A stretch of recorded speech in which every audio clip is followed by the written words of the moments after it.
Welcome back to a new episode of Tommy's Turf Talks.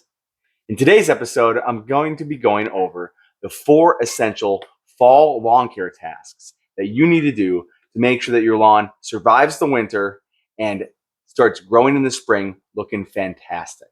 First though, as always, if you're loving this content as much as I love pumpkin spice or a warm sweater on a cool day, or the sound of leaves crunching under your feet, or the smell of a bonfire.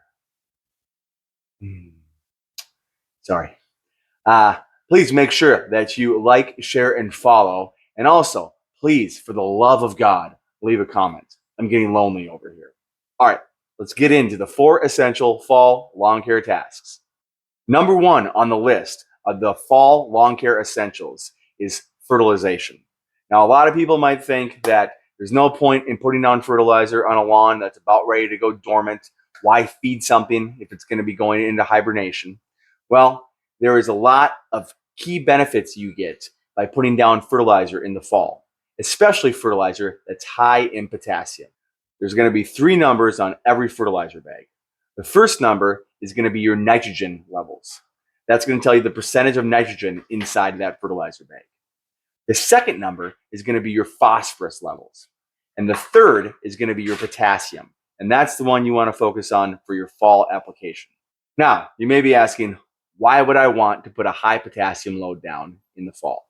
Well, there's a few key benefits. First of all, it's going to strengthen the cell walls of your grass plants. This is going to help the grass withstand the cold weather much better through the long winter months.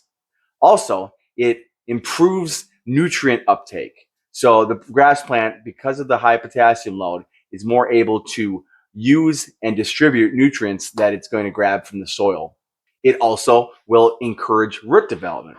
Very important to get nice deep roots going into winter so your grass can withstand a lot of stressors that it might run into during those long winter months. And potassium will help the grass be able to withstand disease stressors and drought stress much better than if it's deficient in potassium. So always remember, put down that fall app and make sure that you're putting down a high potassium load in the fall. So timing, when do you want to do your fall fertilization app? Well, you don't want to do it too early, because if you do it too early, then the plant is just going to use up all those nutrients to help itself grow like normally during the season, and not store any of that for future use in the spring. You also don't want to do it too late. If the grass has already gone dormant, it's not going to uptake any of those nutrients. It's just going to leach all those nutrients down through the soil, or it's going to run off into the streets, streams, and rivers with your rainfall. So on a normal year up here in the Midwest, you're kind of shooting for like mid-September through mid-October. Now that can change drastically with weather, but that's a pretty good rule of thumb of when you want to do the fall fertilization app. Number 2 on the list of essential lawn care fall tasks is making sure to take care of those weeds. Fall time is the best time to try to kill your weeds. This is because, just like every other plant in your lawn and landscape, these weeds are trying to gather up as many nutrients as possible to be able to have stores for the winter and be able to have something to use when spring comes around to start growing again. So, when you spray down your weed control, it is going to just suck that weed control up. These plants are wide open. They're trying to translocate all their nutrients down to their crowns and roots. So the minute that you spray that stuff with some high quality weed control, it's going to immediately start to translocate down into the root system and help to completely kill that weed off in your lawn or landscape. Now, I would recommend going out and getting some good quality weed control. There's many different options out there. You can go with something that's going to attach to your garden hose. You can go with a concentrate you're going to mix into water, such as a little 1-gallon hand sprayer, 2-gallon hand sprayer, or maybe a backpack. Any of those options will work. the best weed controls out there are going to have multiple modes of action.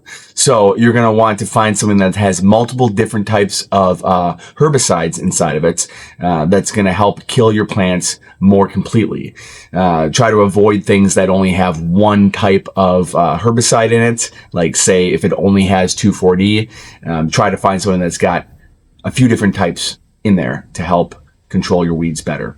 So all you got to do is grab your good old trusty backpack or your hand sprayer, or maybe you have one of the hose attachments that has herbicide in it. No matter what you're using, just go out there and spot spray where the weeds are at. No need to spray your entire lawn. The herbicides that you're going to be using are all post-emergent herbicides, so they will do no good if there's not a weed present there for them to kill. All right, on to number 3 of the 4 essential fall lawn care tasks that you need to do to make sure that your lawn is looking great in the spring.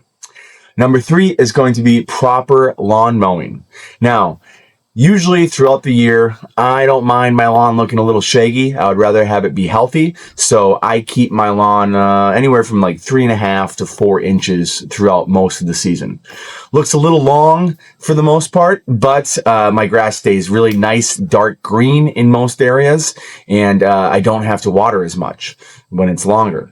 But going into fall, I will start to gradually drop that mowing height down to make sure I'm going to end and go into winter somewhere in the range of 2.5 to 3 inches. You can go lower, you can go a little bit higher. It's really going to be dependent on the type of grass that you're dealing with. Some grasses will tolerate a very short cut. Some grasses will not like that. What you don't want to do is you don't want to cut down too deep and start to scalp and get into those crowns of the grass plant. That could cause damage and kill off the grass. You also do not want to just go from where I'm at, 4 inches, and drop it all the way down to 2.5. By doing that, I'm cutting off a large portion of the shoots of that grass plant, and grass is mainly water. So if I cut off a huge portion of their shoots, I'm just tearing away all their moisture and nutrients that they have stored up in those grass blades, and can really do some damage to my grass. So, good idea to just gradually drop down the mow height week after week. So I've been doing this for 2-3 weeks now, almost down to where I want to be, and then I'll just consistently mow at that 2 3/4, 3-inch height until I get into winter. Why do you want to do this? In the spring, if the grass is long and matted down and can't shed all that moisture from that snow during the winter, you can start to develop snow molds.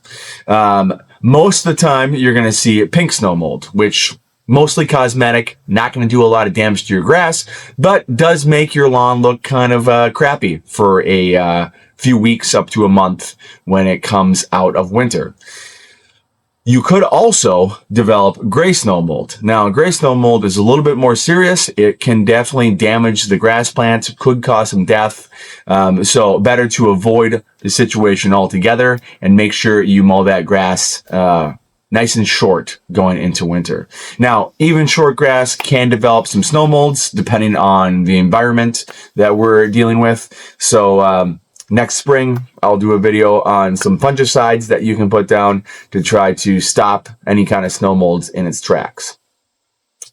A second reason to make sure that your lawn is nice and short during the winter is because of voles. Now, this is voles with a V, not moles with an M. Voles are small little field mice that usually during the season will live in your landscape areas, any tall grass areas if you're butting up against woods or a field. This is because they want cover to be able to protect themselves against any kind of flying predators that are over top. But in the winter, with a snow cover, they are free to roam around in your lawn and eat all the shoots of your grass that they can stomach. What you're going to find is when the snow is gone in the spring, you're going to see little tracks all over your lawn. These are where those mice have been traveling all winter long, feeding and going back and forth between their burrows. Now, for the most part, not going to damage your lawn. You just need to rake them out, wait a few weeks up to a month, and you shouldn't notice them anymore. But it does create some issues if you want a great looking lawn to lord over your neighbors in the spring. That is going to be a problem. So making sure that your grass is nice and short and tight will make sure that you minimize the amount of vole issues that you have in the spring. Okay, on to the last and final task on the 4 essential lawn care tasks to do in the fall to make sure your lawn is looking fantastic in the spring. And number 4 is proper watering. Now, a lot of people will think, my grass is going dormant. Do I really need to continue to water it if it's just going to be under snow in a couple months? The answer is yes. You want to make sure that your grass has sufficient water supply in its cells when it goes into winter to make sure that it can withstand any kind of stressor that it gets attacked with, and also have plenty of reserves in the spring to just start up and start growing right away when the temperatures start to warm up. So you want to just continue to water like you normally have throughout the year. Hopefully you watched my video a few weeks ago about proper lawn watering, and now you know to water deeply and infrequently. You want to make sure that you get your full needs of your lawn, anywhere from 1 inch to 2 inches of water per week, down across as few watering cycles as possible. So there you have it. That's the 4 essentials. Next week, we are going to be discussing how to properly choose grass seed and what to expect from whatever grass seed that you may choose. So tune in next week for that episode, and we will see you all on the flip side. Bye, guys.